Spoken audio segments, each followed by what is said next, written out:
সালামু আলাইকুম। আশা করি সবাই ভালো আছেন। তো হঠাৎ করে একটা জিনিস মানে একটা গাছ আমার এবং এটার ফলটা আমার চোখে পড়লো এবং বেশ কয়েকদিন আগেও আমি এটা দেখছিলাম।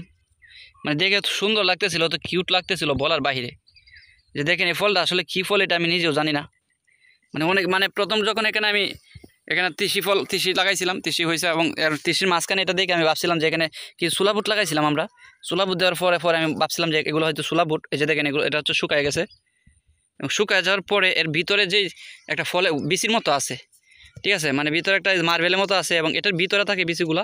এই মার্বেলটা দেখতে এত সুন্দর লাগে, এত কিউট বলার বাইরে। দেখেন মানে একদম অসাধারণ কিন্তু দেখতে জিনিসটা। আর একটু জুম করে আপনাদেরকে ভালো ক্লিয়ার করে দেখাতে হবে। এই যে দেখেন ভিউয়ার্স, জিনিসটা কিন্তু দেখতে অনেক সুন্দর, মানে অস্থির, এত কিউট, মানে দেখলে আমার কিন্তু মনটা চাই যা খাওয়ার জন্য। দেখেন এই যে দুইটা আমি নিছি, দুইটা বিচি, এবং এগুলোর ভিতরে কিন্তু আছে, মানে এগুলোর ভিতরে কিন্তু বীজ আছে। আমি একটু ফাটায় দেখাই, এই যে ফাটছে, যে দেখেন এগুলোর ভিতরে হচ্ছে বীজ। আমি আসলে জানি না এই জিনিসটার নাম কি। জিনিসটা কিন্তু দেখতে অনেকটা মরিচের মতো দেখা যায়, কিন্তু এই ধরনের কিন্তু মরিচও আছে এবং এগুলো কিন্তু বেশ কিছু গাছ আছে আমার এখানে এবং আরও ছিল। দেখেন যে শুকনো হয়ে পড়তেছে এবং এগুলো থেকে হয়তো আরও হবে। এবং এখানেও দেখেন কত সুন্দর একটা গাছ, এবং আরও বেশি থাকে এখন, কিন্তু মানে শুকায় বা জয়রা পড়ে যেতেছে। এই যে নিচে জয়রা পড়ে গেছে, এই কারণে কিন্তু এখন বেশি একটা নাই। বাট আমি আসলে জানি না এই জিনিসটার নাম কি। তো আপনারা যদি জানেন এই জিনিসটার নামটা কি আসলে, তাহলে অবশ্যই আমাকে একটু কমেন্ট করে জানাবেন দয়া করে। কারণ এই জিনিসটার নামটা কি, যে এটা মানে এবং এটার কি কোনো উপকারিতা আছে কি না সেটা সম্পর্কে আমি জানতে ইন্টারেস্টেড। তো যদি আপনারা যদি কেউ জানে না থাকেন যে এই জিনিসটা কি, তাহলে অবশ্যই আমাকে কমেন্ট করে জানাবেন। মানে আসলে এই জিনিসটা যদি কোনো উপকার হয়ে থাকে তাহলে অবশ্যই আমি সেটাও গ্রহণ করতে চাই, কারণ এটা আমাদের খেতে হয়েছে এবং দেখতে অনেক সুন্দর লাগে। এবং দেখেন এখানেও কিন্তু বেশ কিছু আছে, এই যে, এবং এই যে গাছ আরেকটা গাছ দেখায়, যাদের গ্যাসের প্রবলেম আছে, পেটে গ্যাস্ট্রিকের প্রবলেম, তারা যদি এই গাছের পাতা রাখান তাহলে নাকি অনেক বেশি উপকার হয়। আমি শুনছিলাম, ছোটোবেলা শুনতাম এবং ছোটোবেলায় এই গাছগুলো অনেক খাইতাম পাতাগুলো। বর্তমানে এই গাছগুলো বেশি একটা পাওয়া যায় না। তো আলহামদুলিল্লাহ আমার এই ক্ষেতে এই গাছের সাথে এই গাছগুলো হয়েছে, বেশ কিছু দেখা যায় এবং চাইলে আমি কিন্তু এখান থেকে নিয়ে খাইতে পারি।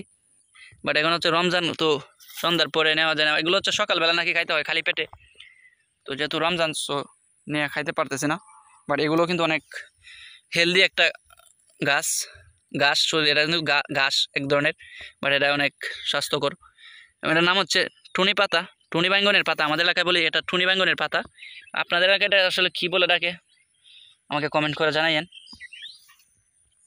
হ্যাঁ, আলহামদুলিল্লাহ এ হচ্ছে আমার ক্ষেতের নতুন একটা বীজতলা তৈরি করলাম। এখানে কিছু ডাঁটা শাক দেওয়া হয়েছে এবং ডাঁটা শাকের পাশাপাশি দেওয়া হয়েছে মূলা শাক, এবং এখানেও কিছু মূলা শাক দেওয়া হয়েছে এবং পাশাপাশি দেওয়া হয়েছে দেশি পাট শাক।